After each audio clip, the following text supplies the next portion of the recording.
الحمد لله رب العالمين والصلاة والسلام على سيد المرسلين أما بعد أعوذ بالله من الشيطان الرجيم بسم الله الرحمن الرحيم أولم نعمركم ما يتذكر فيه من تذكر وجاءكم النذير فذوقوا فما للظالمين من نصير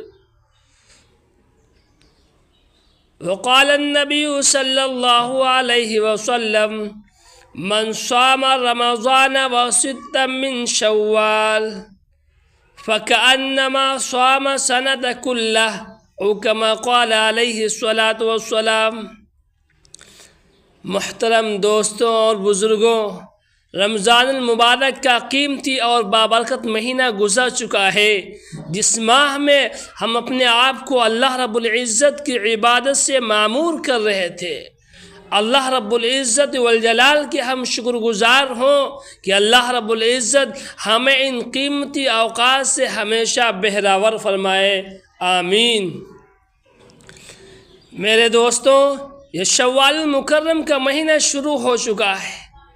اس مہینے کی بہت ہی اہمیت ہے۔ یہ مہینہ اشہر حج میں سے ہے۔ حضرت ابو ایوب انصاری رضی اللہ تعالیٰ عنہ سے روایت ہے، آپ علیہ الصلوۃ والسلام نے ارشاد فرمایا کہ جس نے رمضان کے روزے رکھے اور شوال کے 6 روزے رکھے تو وہ ایسا ہے گویا کہ اس نے پورے سال کے روزے رکھے۔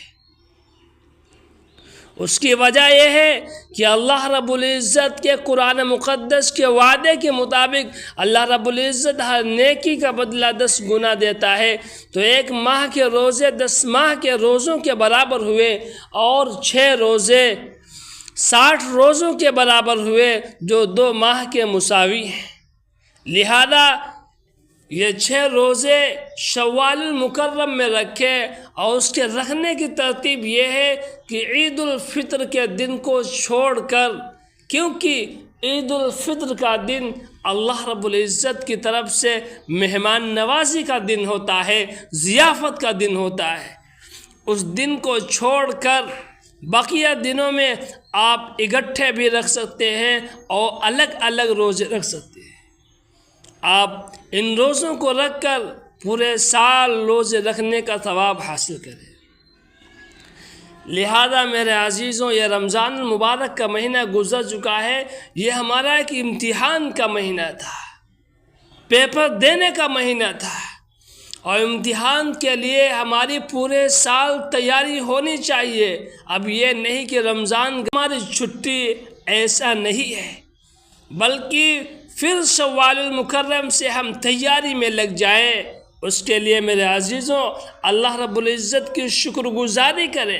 اللہ رب العزت نے جن نعمتوں کو دیا اس کا شکر ادا کریں، اور نیکیوں کی حفاظت کرنے والے بنیں، اور اپنے اعمال پر استقامت کرنے والے بنیں۔ اپنے نفس کا محاسبہ کریں، اس لیے کہ نفس بہت بڑا دشمن ہے۔ وہ کہتا ہے کہ ابھی تو آپ نوجوان ہیں، ابھی آپ تو بچے ہیں، جب بڑے ہوں گے تب نیک کام کر لیں گے۔ کسی نے کیا ہی خوب کہا ہے، در جوانی توبہ کردن شیو پیغمبری، در جوانی توبہ کردن شیو پیغمبری، وقت پیری غرق ظالم می شود پرہیزگار۔ جوانی میں توبہ کرنا پیغمبروں اولیاء اللہ کا کام ہے، بڑھاپے میں تو خونخوار بھیڑیا بھی بزرگ بن جاتا ہے۔ اس لیے میرے عزیزوں، اپنی جوانی کی قدر کیجیے، اور کل کو یہ کہنا نہ پڑے اللہ رب العزت کے دربار میں جب بندہ موجود ہوگا تو وہ کہے گا، اے اللہ رب العزت، مجھے کچھ دنوں کے لیے دنیا میں بھیج دیجئے تاکہ میں اور نیکیاں کر لوں۔ اللہ رب العزت ارشاد فرمائیں گے، اولم نعمرکم ما یتذکر فیہ من تذکر وجاءکم النذیر فذوقوا فما للظالمین من نصیر۔ کیا تم کو اتنی عمر نہیں دی گئی جس عمر میں کوئی اگر نصیحت حاصل کرنا چاہتا نصیحت حاصل کر لیتا؟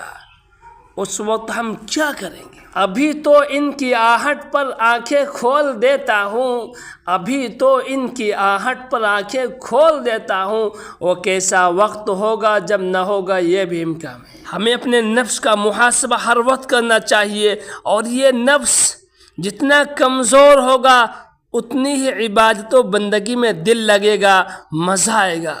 جب یہ نفس مضبوط ہو جائے گا تو انسان دین سے ہٹ جاتا ہے۔ آپ کو ایک مثال سے سمجھانا چاہوں گا۔ مولانا رومی رحمۃ اللہ علیہ نے ایک قصہ لکھا ہے۔ ایک لکڑہارا تھا جو جنگل سے لکڑیاں کاٹ کر لایا کرتا تھا، ان کو بازار میں بیچ دیتا تھا۔ ایک مرتبہ جب لکڑیاں کاٹ کر لایا، لکڑیوں کے ساتھ ایک بڑا سانپ بھی لپٹ کر آ گیا۔ اس کو پتہ نہیں چلا، لیکن جب گھر پہنچا تو تب اس نے دیکھا کہ ایک سانپ بھی آ گیا ہے۔ البتہ اس میں جان نہیں تھی، ایسا معلوم ہو رہا تھا کہ وہ مردہ ہے، اس لیے اس لکڑہارے نے اس کی طرف کوئی خاص توجہ نہیں دی، وہیں گھر کے اندر ہی رہنے دیا، باہر نکلنے کی ضرورت محسوس نہیں کی۔ لیکن جب اس کو گرمی لگی، حرارت پائی، تو وہ رینگنا شروع کر دیا، اور آہستہ آہستہ وہ رینگنے لگا۔ لکڑہارا غفلت میں لیٹا ہوا تھا، اس سانپ نے جا کر اس کو ڈس لیا اور اس کو کاٹ لیا۔ اب گھر والے پریشان ہو گئے، یہ تو مردہ سانپ تھا، کیسے زندہ ہو کر اس نے ڈس لیا۔ یہ قصہ نقل کرنے کے بعد حضرت مولانا رومی رحمہ اللہ فرماتے ہیں کہ انسان کے نفس کا بھی یہی حال ہے۔ جب انسان کسی اللہ والے کی صحبت میں رہ کر مجاہدات کرتا ہے تو اس کے نتیجے میں یہ نفس کمزور ہو جاتا ہے، اور ایسا معلوم ہوتا ہے کہ یہ مردہ ہو چکا ہے، لیکن حقیقت میں وہ مردہ نہیں ہوتا ہے۔ اگر انسان اس کی طرف سے غافل ہو جائے تو کسی بھی وقت زندہ ہو کر ڈس لے گا۔ اس لیے اپنے آپ کو اللہ والوں سے جوڑنا ہے اور عبادت و بندگی میں لگانا ہے۔ اللہ رب العزت ہم سب کو اعمال خیر کرنے کی توفیق عنایت فرمائے، آمین۔ وآخر دعوانا ان الحمد للہ رب العالمین۔